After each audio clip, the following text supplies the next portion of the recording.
तारक अब बैठिए, मैं पानी लेकर आती हूँ।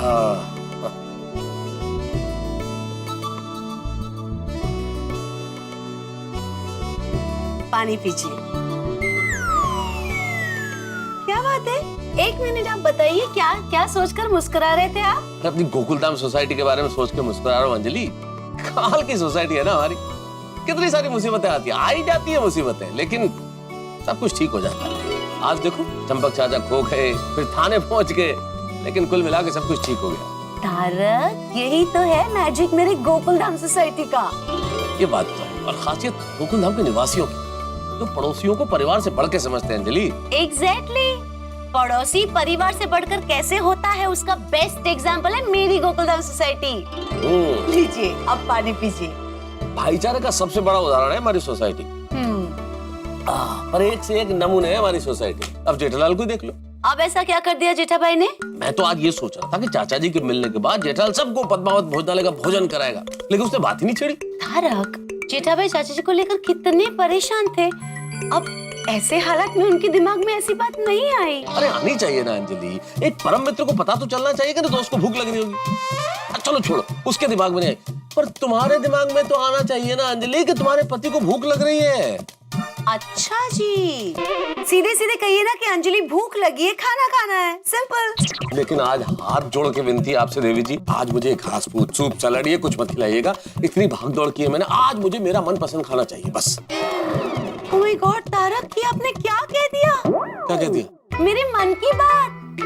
आज मैंने सोच के ही रखा था कि मैं आज तारक को डाइट फूड नहीं खिलाऊंगी, उनकी मनपसंद चीजें खिलाऊंगी। अरे वाह, बताइए क्या खाना है आपको? ज्यादा कुछ नहीं, बस ये अपना बटर दम आलू, बटर छोले, बटर पनीर और बटर कुलचा, बस और कुछ नहीं। ये सारी आइटम्स बनेगी बट विदाउट बटर। अरे मसालेदार खाने के नाम पे तो मुस्कुरा दीजिए मिस्टर मेहता। चलो ठीक है। आप बैठिए, मैं फटाफट बनाती हूँ। मैं तो मुस्कुरा रहा हूँ, लेकिन जेठालाल के चेहरे पे जो मुस्कुराहट आई थी चाचा जी से मिलके, ईश्वर करे वो मुस्कुराहट बरकरार रहे। बापूजी,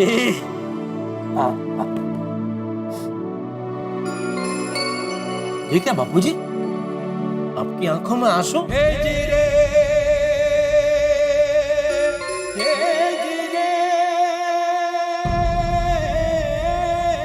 अरे नहीं झेठिया, अरे ये तो खुशी के आंसू है। मेरा बेटा और मेरा पोता मुझसे कितना प्यार करता है, ये देख के जरा आंखें नम हो गई। और दादाजी आप भी हमसे कितना प्यार करते हैं। हाँ बेटा, भगवान का लाख लाख शुक्र है आप मिल गए बापूजी। हाँ दादाजी, आपको बिना चश्मे के बहुत तकलीफ हुई होगी ना? हाँ बेटा, मुझे तो तकलीफ हुई, पर मेरी वजह से तुम लोगों को भी कितनी तकलीफ हुई। मेरी वजह से पूरे गोकुलधाम को तकलीफ हुई। पर जेठिया, मैं जब खो गया था तब तुझ पे क्या बीती होगी ये मैं समझ सकता हूँ। नहीं नहीं बापूजी, आपकी परेशानी के सामने मेरी परेशानी तो कुछ भी नहीं है। बिना चश्मे के आप कितना परेशान हुए। अरे भाई जेठिया, करता हरता भगवान है, वही मुसीबत में डालता है और उस पे आस्था रखो तो वही निकालता है। करेक्ट दादाजी, और जिस बच्चे ने आपको थाने की गोकुलधाम सोसाइटी में पहुंचाया वो तो आपके लिए भगवान का ही रूप था। बिल्कुल बिल्कुल, मैं तो कहता हूँ वो रामधुन की वजह से बापूजी मिले। अच्छा जेठिया, ये रामधुन से याद आया, तुझे रामधुन करने के लिए वेवाण ने बोला था ना? हाँ, वाया सुंदर। मतलब मेरी डायरेक्ट बात नहीं हुई सासू माँ से, उन्होंने सुंदर को बताया, सुंदर ने मुझे बताया। हाँ तो फिर तूने सुंदर को फोन करके बता दिया कि मैं मिल गया हूँ? अरे नहीं बापूजी, आप मिल गए उसकी खुशी में मैं उसे बता नहीं भूल गया। अरे भाई जेठिया, जल्दी सुंदर को फोन करके बोल दे कि मैं मिल गया हूँ, वो भी टेंशन में होगा ना।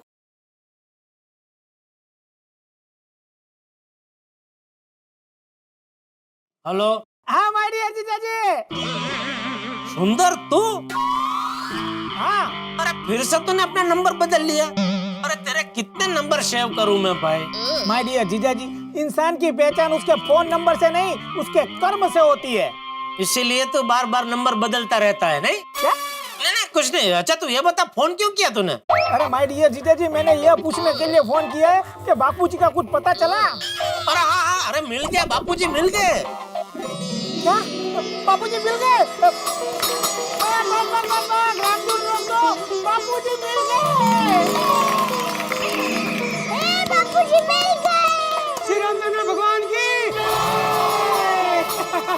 अरे क्या माय डियर जीजा जी, आप भी बापूजी जल्दी मिल जाए इसलिए हम लोग यहाँ पे रामधुन कर रहे हैं, और आप है कि बापूजी मिल गए तो हमें बताते नहीं हो। आपको बताना चाहिए ना हमें। अच्छा तू भी वहाँ रामधुन करवा रहा है? हाँ तो अरे आपके बापूजी मेरा बापूजी। अरे मैंने और मेरे दोस्तों ने जो भी मिला उनको पकड़ पकड़ के रामधुन करानी शुरू कर दी थी। बोलो जाने दे उनको वापस, बापूजी मिल गए। थैंक यू काका, थैंक यू। आपके बगले एकदम शुभ है। हाँ अब बोलिए बोलिए माय डियर जीजा जी, बोलिए। हाँ नहीं बस खास तो तू सासू माँ को, बापूजी और हम सब की ओर से थैंक यू बोलना। हाँ कि उनका ये जो रामधुन वाला आइडिया था उसकी वजह से बापूजी मिल गए। हाँ हाँ माय डियर जीजा जी, माँ का बताया हुआ हर तरीका हमेशा काम करता ही है। माय डियर जीजा जी, मैं क्या कहता हूँ, हाँ मेरे सभी दोस्तों ने दिल से आत्मा से रामधुन की है, इसीलिए बापूजी वापस आ गए। तो मैं सोचता हूँ कि उन सभी को अच्छी बड़ी होटल में खाना खिला दूं। हाँ खिला दे। हिसाब किताब हम बाद में समझ लेंगे, कुछ ज्यादा खर्चा नहीं होगा। 21,000 में मैं निपटा दूंगा। 21,000? कितने लोग हैं? गिना नहीं है पर बहुत सारे लोग हैं। पर खाने का बिल 21,000? ज्यादा लग रहा है तो एक काम करता हूँ, मैं इन सभी लोगों को लग्जरी में बिठा के मुंबई ले आता हूँ। वहाँ आपको रिजनेबल होटल में जैसा आपको खाना खिलाना है वो खिला देना। नहीं भाई, किसी को यहाँ लाने की जरूरत नहीं है, तो वहीं सबको खिला देना। मैं मतलब हिसाब हम बाद में समझ लेंगे। वाह माय डियर जीजा जी, वाह सच में आपका दिल बहुत बड़ा है। और तेरा हमेशा बिल बहुत बड़ा होता है। चलो चलो जीजा जी, मैं फोन रखता हूँ। हाँ बाय। हाँ ठीक। चल भाई जेठा, तू थक गया होगा, जा जाके सो जा। बाबूजी आप भी सो जाए, फिर हम जाते। आइए आइए। अरे अभी तो चश्मा आया, सॉरी। आइए अब आइए।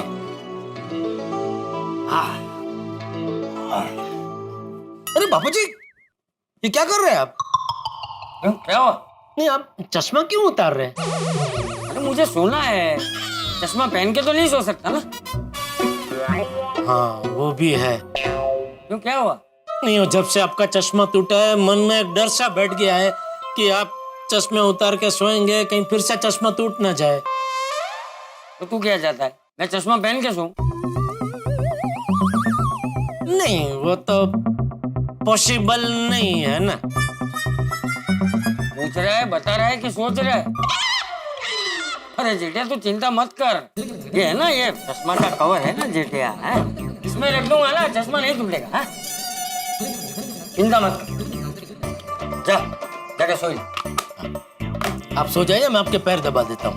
अरे नहीं। अरे नहीं क्या बापूजी, आज आप कितना चले, थक गए होंगे, थोड़ा आराम मिलेगा बापूजी। आप सोए। आइए। एक मिनट रुक, ये तक के भी दे मुझे। तो आ जा, बैठ जा। हाँ ठीक है।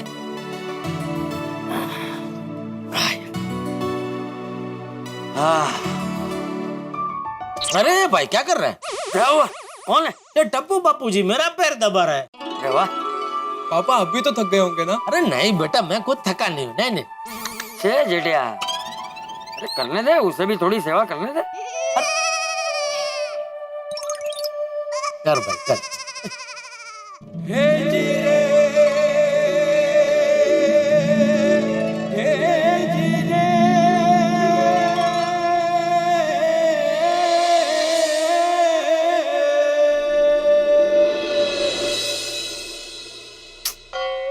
बापूजी क्या हुआ?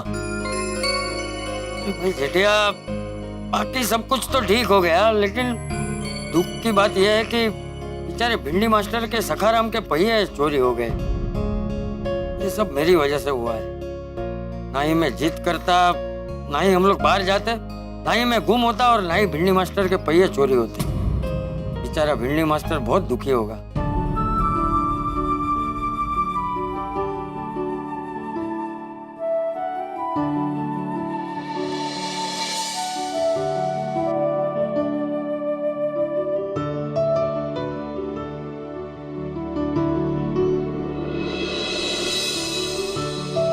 अहो मुझे पता है आप सखाराम के लिए दुखी है, लेकिन आपने दोपहर से खाना नहीं खाया है।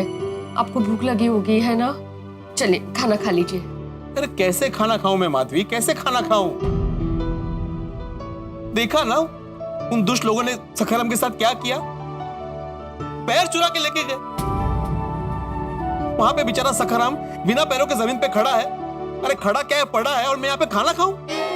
मी काय म्हणते, जो हो गया सो हो गया, अभी भूल जाइए ना बात को। भूल जाइए? अरे कैसे भूल जाओ माधवी, सखाराम की क्या हालत हुई देखी ना तुमने? और ये सब ना चाचा जी की वजह से हुआ है, उनकी जिद करने की वजह से हुआ। ना ही वो बाहर जाने की जिद करते, ना ही वो परेशान होते, ना मैं परेशान होता, और ना ही सखाराम की ये हालत होती। बरोबर है, आपकी बात एकदम बरोबर है। पण कसं है कि बचपना और बुढ़ापा एक जैसा होता है। बच्चे जैसे प्यार से जिद करते हैं, वैसे बुजुर्ग लोग भी प्यार से जिद करते हैं। उनको उनकी तरह समझना पड़ता है। अभी वो जिद कर रहे हैं, इसलिए उनसे प्यार करना छोड़ देंगे हम लोग? माधवी, मैं भी चाचा जी से प्यार करता हूं, लेकिन अपनी जिद के आगे वो किसी की नहीं सुनते ना। इंसान को कभी जिद करनी ही नहीं चाहिए। वाह, तो अभी आप क्या कर रहे हैं? जिद ही कर रहे हैं ना? तो अभी जिद छोड़िए और खाना खाने चलिए। नहीं, जब तक सखाराम अपने पैरों पे खड़ा नहीं हो जाता मैं खाना नहीं खाऊंगा।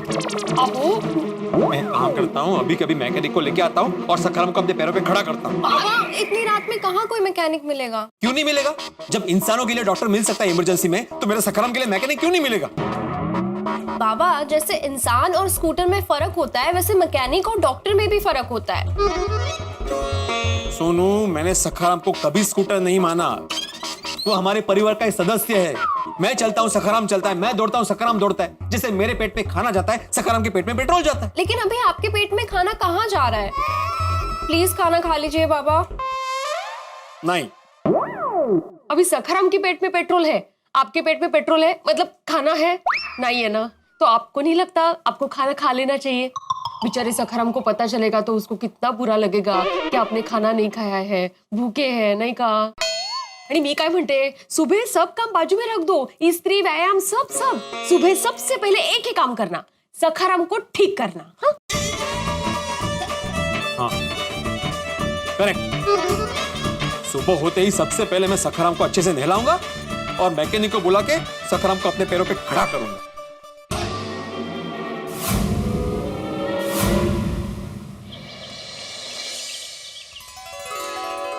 गणपति बाप्पा मोरया। कहाँ जा रहे हैं आप? अरे सखाराम को नहलाने जा रहा हूँ माधवी। पता नहीं कल किन किन दुष्ट पापी दुराचार्यों ने उसको हाथ लगाया होगा। सबसे पहले उसे नहलाऊंगा, फिर उसके टायर लगवाऊंगा और उसको अपने पैरों पे खड़ा करूंगा। हाँ? आपने नहा लिया? आप नहा लीजिए ना, उसको बाद में नहलाइए। माधवी, अभी मैं नहाने जाऊंगा, फिर मैं सखाराम को नहलाने जाऊंगा, फिर कपड़े खराब होंगे, हाथ गंदे होंगे, मैं फिर ऊपर आऊंगा, फिर नहाऊंगा, कितना पानी वेस्ट हो जाएगा ना। अरे हमारे जमाने में क्या है? सखाराम बुला रहा है आपको। ये आ जाओ, चलो आता हूँ। हाँ, प्रथम तुला वंदितो कृपाळा गजानना गणराया।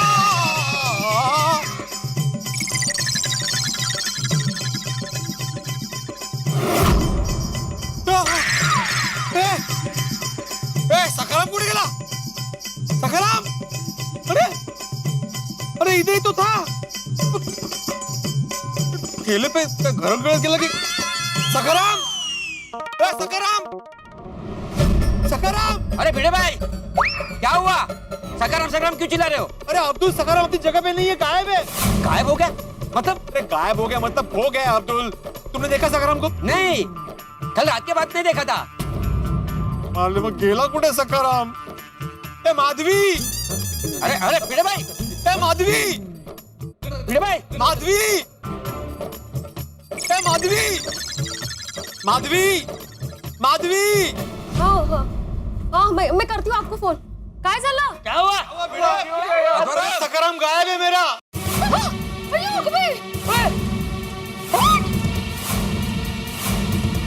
अभी क्यों सखाराम गायब हो गया भाई? अरे नहीं पता सोडी, मैं सखाराम को नहलाने के लिए नीचे आया, देखता हूँ तो क्या सखाराम गायब है। मैंने बाहर जाके भी देखा, सखाराम कहीं भी नहीं है। तू चिंता मत कर, श्रीनिवास सर, हम सब नीचे आ रहे हैं।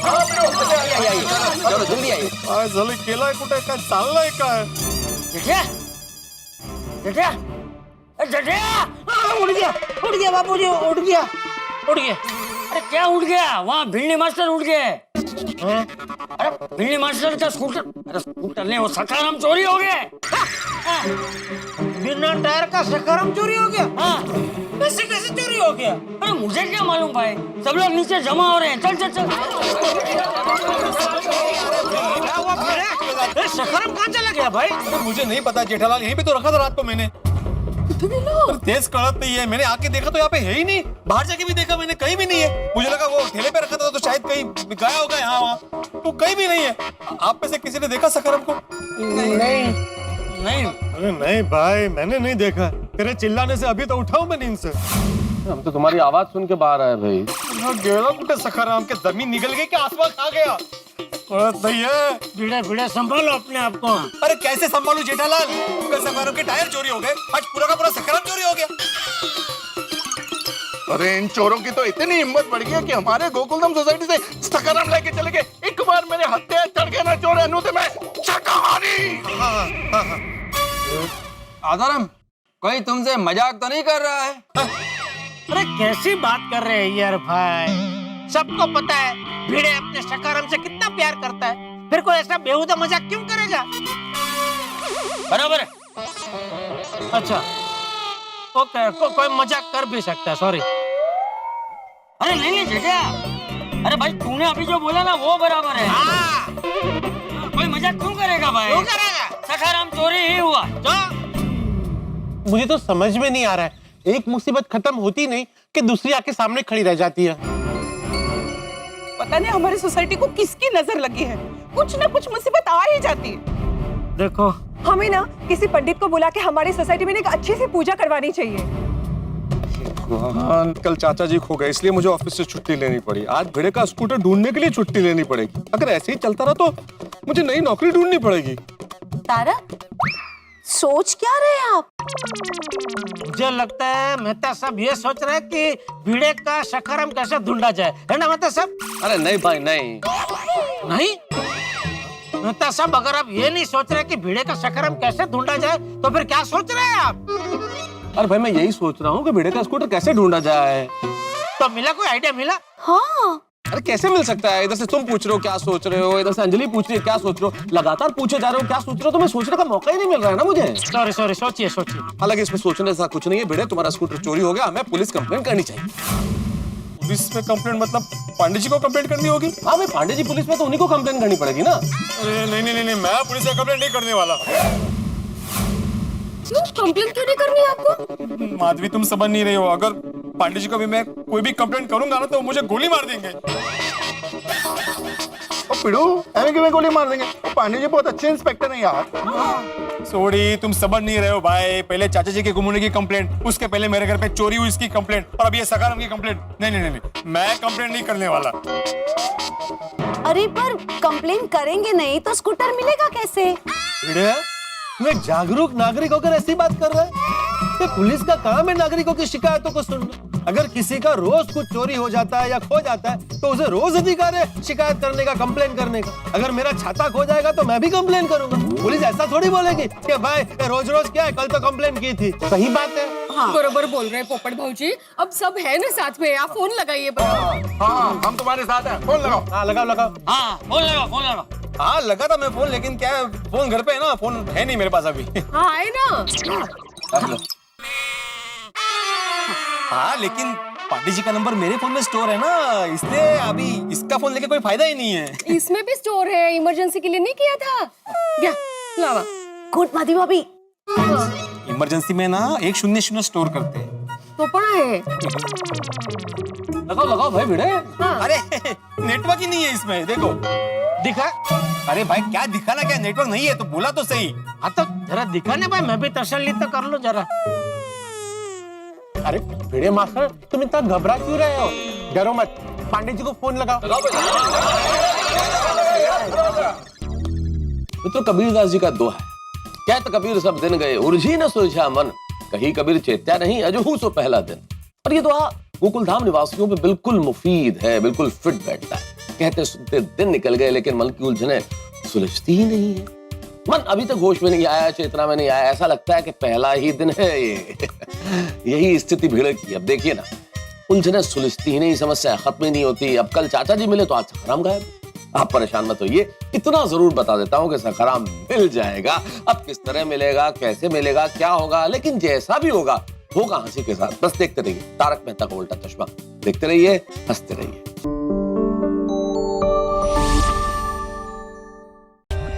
For more updates, subscribe to our channel, click the show links and enjoy watching the videos.